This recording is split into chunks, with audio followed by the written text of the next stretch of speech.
Olá! Nesta edição do Via Legal você vai ficar por dentro de uma prática comum no comércio, mas que é crime: a venda casada. Uma maneira disfarçada de obrigar o consumidor a comprar um produto ou serviço, mesmo sem querer. Quando nós estávamos lá, lendo o contrato e tudo, o corretor falou que a gente tinha que pagar uma taxa para o banco. Era um valor de produtos, ele falou assim para mim, de produtos que a Caixa estava cobrando. O programa mostra ainda a história de um cliente que ficou preso na porta giratória de um banco no Espírito Santo e passou dos limites. Aí eu tirei o tênis, tirei a meia e fui suspender a camisa, para eles verem que não tinha nada. Aí quando eu suspendi a camisa, já tirei a camisa. Aí arriei a calça, já arriando a calça, já a bermuda, já tirei a bermuda. Aí fiquei somente de cueca. Foi isso aí, você tá vendo? Não tenho nada. Não tem nada, mas eu acho que a intenção era não deixar eu entrar mesmo. E ainda o caso da portadora de Parkinson, que conseguiu nos tribunais a isenção do imposto sobre produtos para a compra de um carro novo. A lei ela não diz exatamente quais as doenças estariam beneficiadas com essa isenção do IPI. Ela fala de sintomas físicos, problemas físicos, E aí que entra a questão dos sintomas que existem no Parkinson, que são reconhecidamente sintomas físicos que causam dificuldade de locomoção. Tudo isso e muito mais agora no Via Legal.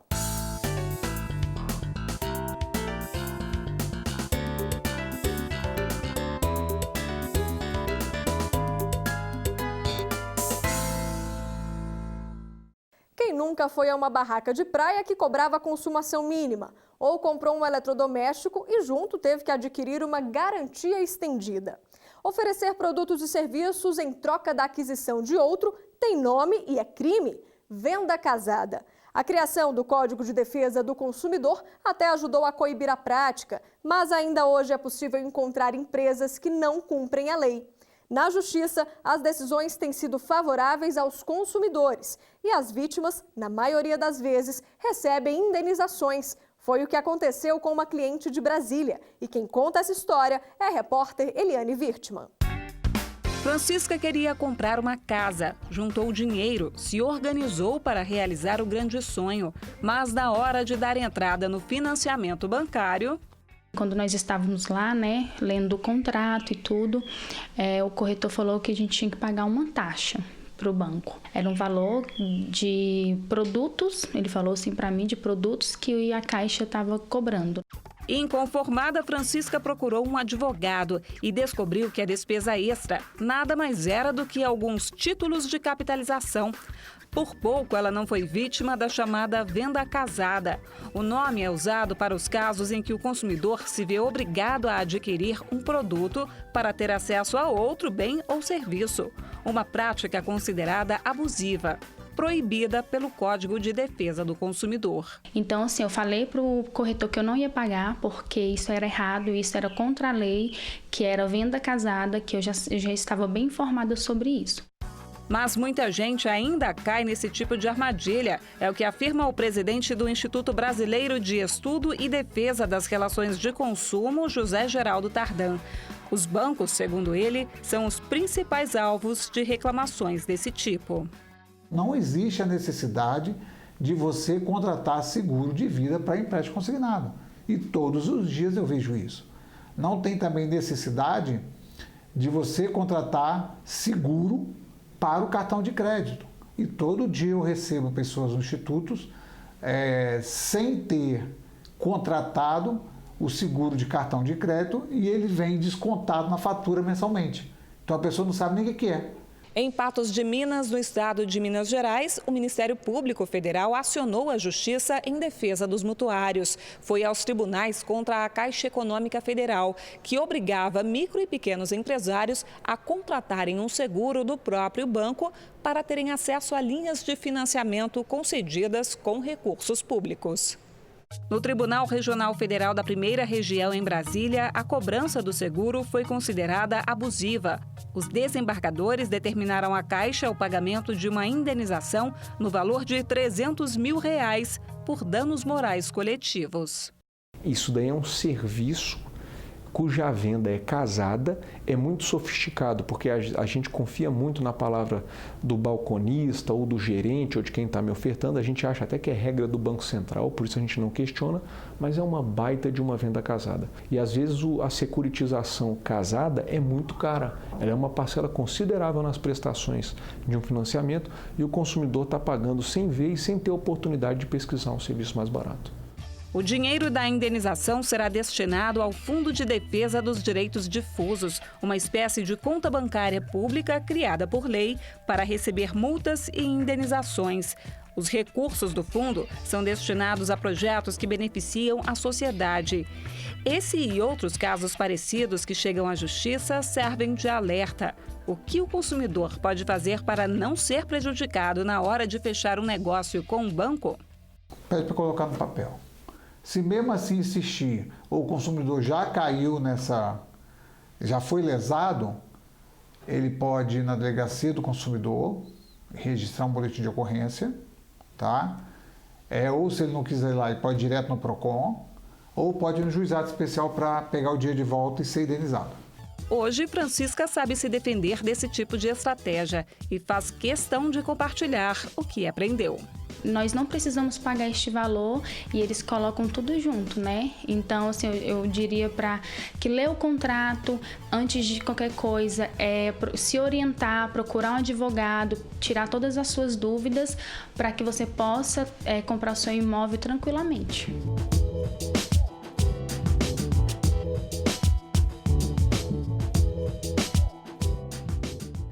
Para entrar em agências bancárias, muitas vezes é preciso paciência, né? Tira chave, celular, relógio, nada de metal é permitido. E quando depois de tudo isso, a porta ainda trava? Que situação! Foi o que aconteceu com o morador do Espírito Santo. Só que neste caso, o homem passou dos limites e a polícia precisou ser chamada. Confira agora na reportagem de Adeilton Oliveira. Vinícius é especialista em segurança e viu de perto a instalação das primeiras portas giratórias em agências bancárias. No final da década de 1980, o equipamento foi a aposta para inibir assaltantes, que antes encontravam alvo fácil. Ela foi adotada aqui como uma solução, mas veja, ela não é obrigatória. Né? Foi autorizada a instalação desse equipamento, mas existem bancos que prescindem disso. Eles trabalham com um controle de movimentação financeira em espécie. Existe uma outra doutrina, né, de segurança no âmbito, normalmente nos Estados Unidos, que transformou as agências bancárias, né, em grandes saguões, onde você tem diferentes eclusas, diferentes janelas blindadas, onde atrás dela trabalha um operador que movimenta o dinheiro, que faz as autenticações, etc. Mais ou menos semelhante ao que hoje acontece aqui com as agências de loteria esportiva, que, queiramos ou não, viraram um banco. E foi justamente por não conseguir sacar dinheiro em uma casa lotérica de Vila Velha, no Espírito Santo, que Eliel decidiu ir com a filha a uma agência da Caixa Econômica Federal. Vanessa não teve dificuldade em passar pela porta giratória, mas o pai acabou impedido pelo detector de metais. Foram 4 tentativas até a orientação do vigilante. Tenta na outra porta giratória. Eu fui na outra porta giratória. Eu já estava crente que eu já ia entrar. Aí, pô, travou. Aí eu falei assim, meu amigo, eu não tenho mais nada, já tirei tudo. Dá um passinho atrás. Aí eu dei um passo atrás. Aí, agora você vem. Aí, pô, travou. Aí eu já comecei a ficar irritado, eu fui. Você não tem nada? Não tem nada? Eu falei assim, eu não tenho nada. Enquanto isso, a filha disse que tentou resolver a situação do lado de dentro da agência. E eu fui lá dentro, falei com o guarda, falei para deixar meu pai entrar, porque ele estava comigo e que ele já era idoso. O guarda ficou parado, igual uma estátua, e não me respondeu. O aposentado admitiu que em determinado momento perdeu a paciência. Aí eu tirei o tênis, tirei a meia e fui suspender a camisa. Estava de camisa, suspendi a camisa para eles verem que não tinha nada. Aí quando eu suspendi a camisa, já tirei a camisa. Entendeu? Aí arriei a calça, já arriando a calça, já a bermuda, já tirei a bermuda. Aí fiquei somente de cueca. Somente de cueca. Falei, isso aí, você tá vendo? Não tenho nada. Não tem nada, mas eu acho que a intenção era não deixar eu entrar mesmo. Os dois contam que a polícia chegou e todos foram levados para a delegacia. No boletim de ocorrência, aparece a frase que o gerente do banco teria dito. Ele tirou a roupa porque ele quis. O caso virou notícia em Vila Velha. Na reportagem, pai e filha não tiveram dúvidas. Disseram terem sido vítimas de discriminação e decidiram entrar na justiça. O que aconteceu foi devido ao fato do nosso cliente, o senhor Eliel, ele ser negro. Tá me entendendo? Porque se não fosse, talvez acontecesse dele da porta travar, mas não chegar ao ponto que chegou, dele se despojar de tudo que ele tinha nos bolsos, né? Chaveiro, celular, enfim, os objetos metálicos, né? Ele colocou lá na caixinha e a porta continuou sendo travada pelo vigilante. Em primeira instância, a Caixa Econômica Federal foi condenada a pagar R$50 mil por danos morais. O banco recorreu e os desembargadores do Tribunal Regional Federal da 2ª Região aceitaram os argumentos da instituição. Eles entenderam que Eliel não poderia ser ressarcido por excessos que ele mesmo cometeu. A responsabilidade civil, que é o que está sendo imputada ali como justificativa para indenizar, ela exclui quando a pessoa que sofreu o dano foi o próprio causador, se ele causou o dano a si mesmo, exclui o dever de indenizar. E é justamente isso que eu entendo que foi fundamentado o acordo, que nada justifica, mesmo você sendo barrado numa instituição ou qualquer lugar que seja, nada justifica você tirar a roupa ou xingar alguém. Você perde a razão, você perde seu direito ali. O advogado de Eliel disse que vai recorrer. Para Vinícius Cavalcante, o caso evidencia a falta de campanhas educativas que alcancem quem está dos dois lados da porta giratória. Hoje a tecnologia para fazer isso é conspícua, uma telinha pequena, um tablet, alguma coisa, para ensinar as pessoas, para conscientizar as pessoas. Lamentavelmente nós não fazemos, mas poderíamos fazer com muito mais frequência, poderíamos fazer muito mais sistematicamente.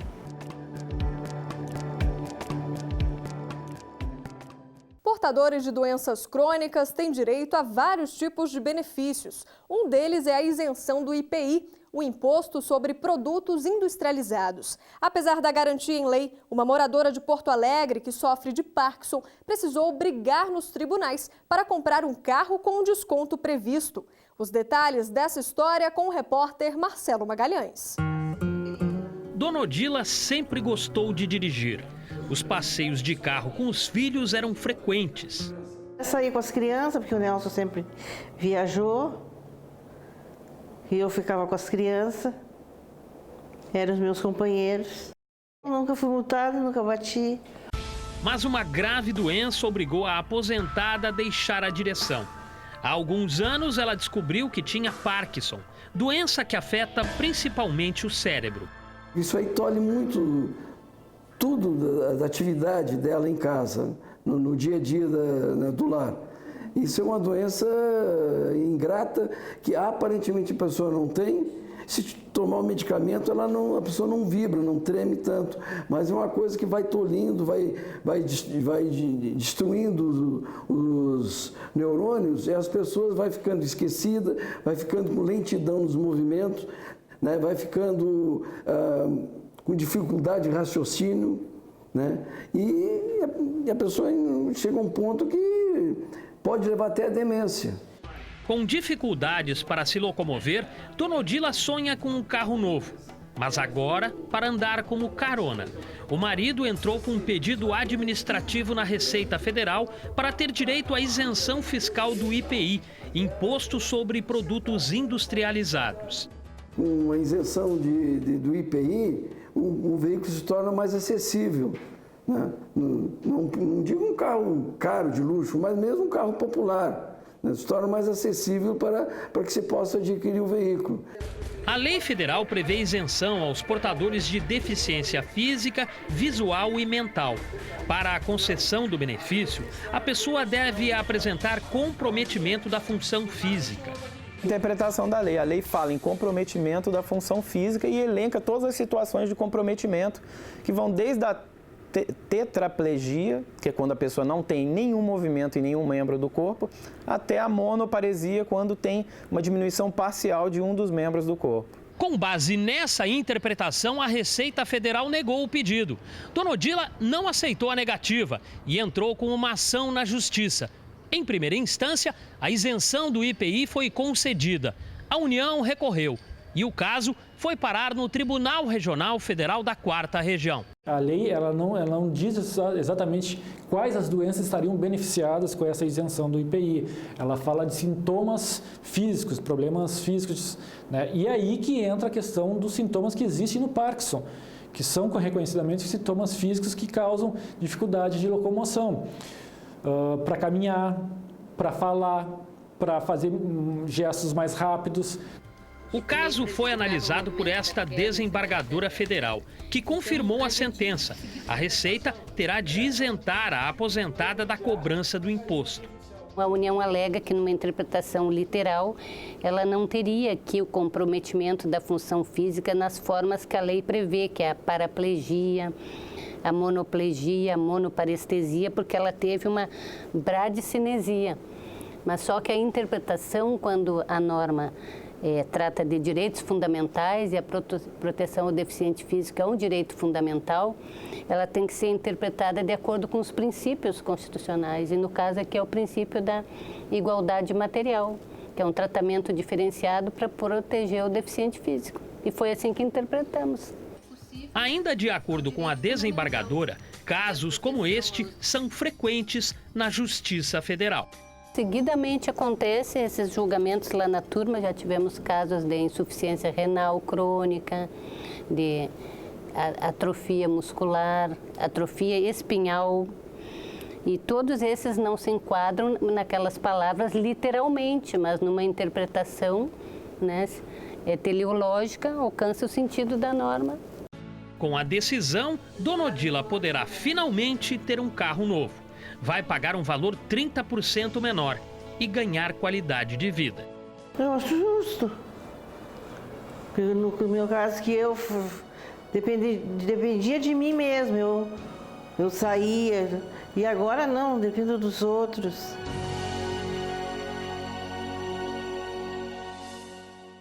E a mesma lei que prevê benefícios para portadores de Parkinson, como você acabou de ver na reportagem, também assegura uma série de direitos a vítimas de outras doenças graves, como o Alzheimer.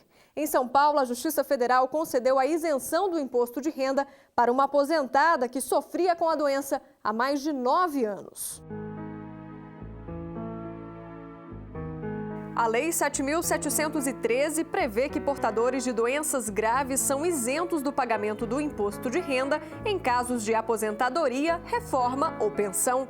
O Alzheimer é uma doença progressiva que destrói a memória e outras funções mentais. Porém, o nome da doença não aparece expressamente na lei. Dona Maria Eugênia foi diagnosticada com Alzheimer há 9 anos. Depois de sofrer um acidente em casa, ela precisou ser hospitalizada. E, segundo os filhos, foi preciso contratar cuidadores para acompanhar a mãe até no hospital. Com isso, as despesas aumentaram e foi preciso entrar na justiça para garantir o benefício. A gente tinha informação de que se você tem uma doença grave, uma cardiopatia, tuberculose, doenças degenerativas, câncer, Alzheimer, Parkinson, você pode pedir isenção do imposto de renda. E aquele desconto mensal do INSS você não paga mais. No primeiro julgamento, a União alegou que o laudo médico apresentado pela paciente não era suficiente para comprovar a doença. Mas o entendimento da Justiça Federal foi diferente. A Receita não só foi condenada a isentar a aposentada, como a devolver os valores retidos nas declarações anteriores. A decisão ressalta a importância do reconhecimento do Alzheimer como doença grave, mesmo que ela não esteja expressamente prevista na lei de isenção. Para você checar se também tem direito à isenção do imposto de renda, acesse o site da Receita Federal. O endereço é receita.fazenda.gov.br. No Brasil, em média, existe um processo para cada 2 habitantes, uma proporção desleal se comparada com a estrutura do Poder Judiciário. E é por isso que o resultado dessa equação é a sobrecarga de processos nos tribunais. Para tentar mudar essa realidade, a conciliação tem sido cada vez mais estimulada por ser um caminho rápido e eficiente para a solução de impasses. No Recife, o Centro de Solução de Conflitos da Justiça Federal tem desempenhado muito bem esse papel. Seja qual for o caso, a intenção de conciliar pode partir de qualquer uma das partes. É só comunicar ao tribunal. A partir daí, um conciliador participa do processo e o juiz federal faz a homologação do acordo. Veja como tudo isso funciona agora na reportagem de Alessandro Moura. Já se passaram 30 anos desde que Diana se mudou para essa casa que fica em Jaboatão dos Guararapes, na região metropolitana do Recife.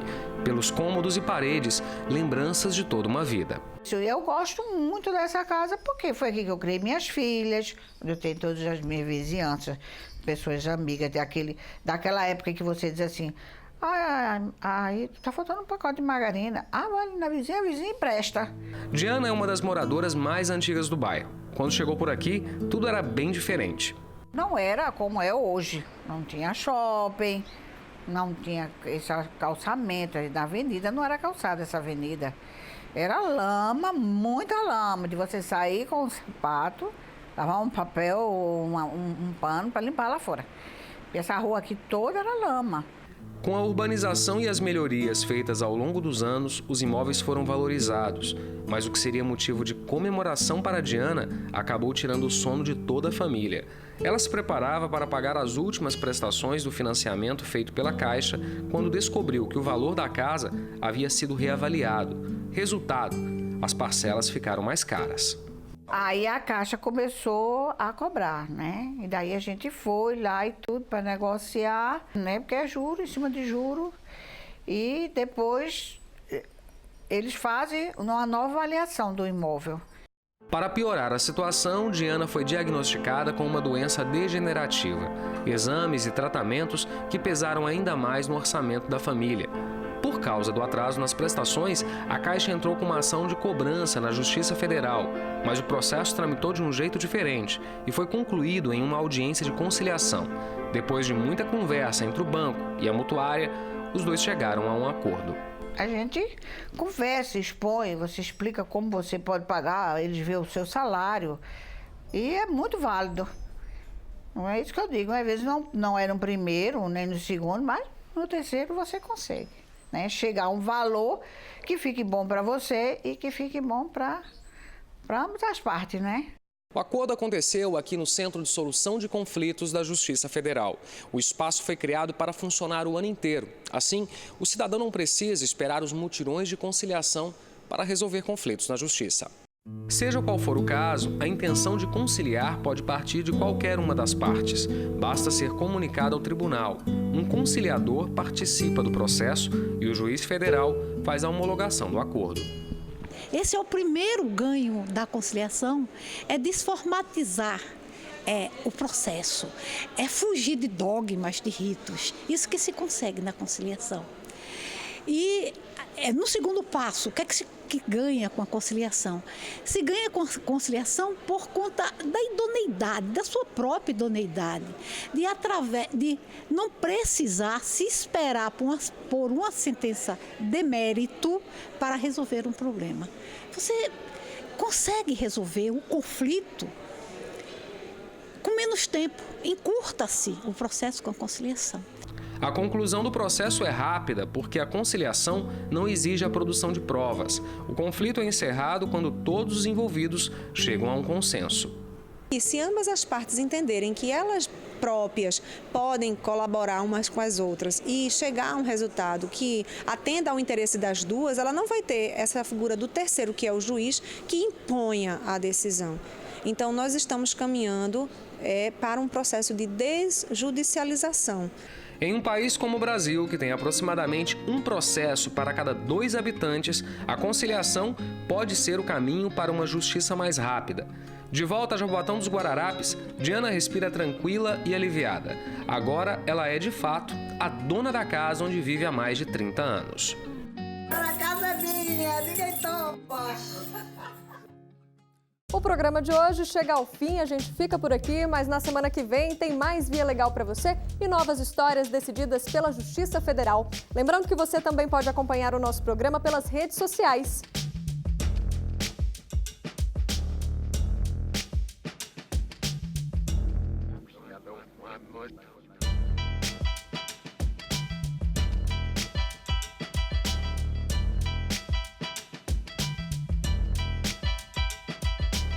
Até semana que vem. Tchau!